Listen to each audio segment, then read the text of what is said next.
İlahi, bu kanun ne garibedir. Bir ölüm min canı xilas eləyər. Vətəni uğrunda can verenlere Yaradan cennetin mirası eləyər.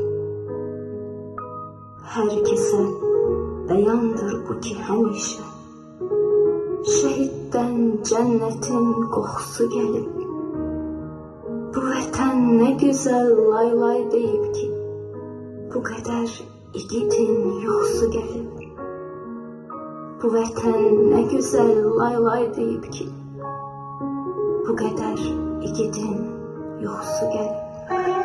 Canlı şey, yaşayan canlı şey, torpağın üstündeki bince damcı kanlı şey.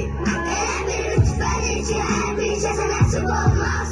İnsanın ailesidir, gör necə insanlı şey. Nə şərafətli əcəl cümlələr ələtli ölüm, ki vətən torpağı uğrundakı qurbanlı şey. Şəhidin yeri cənnətdir, buyurubdur yaradan. Cənnəti axtaran hər bir kəsə ünvanlı şey. Düzdür, çox böyük dərdi bu dünyada qalanlara. Çünki səni unutmaq da bizlərə nöqsanlı şey. Qalxanca ağlayanlar həm də sənlə dururdu. Sən baxma gözlərində yaşların eysanlı şey.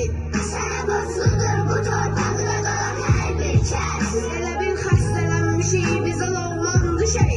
Məzarın üstə gedən yolda fədadır canımız. Bizlər nə çarək, ailəmə sultanlı şey.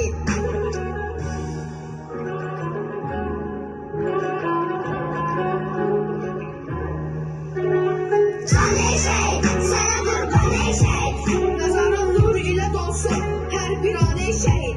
Bu vətən torpağını sen öz qanına suvarmısan. Çünkü xeyirlisə yetişdirib həmin qan eşek.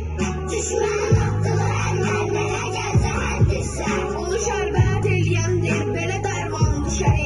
Bu millət qalamayacaq qansanız sənə dair. Ki bəlkə göz yaşınız yolunda ehsan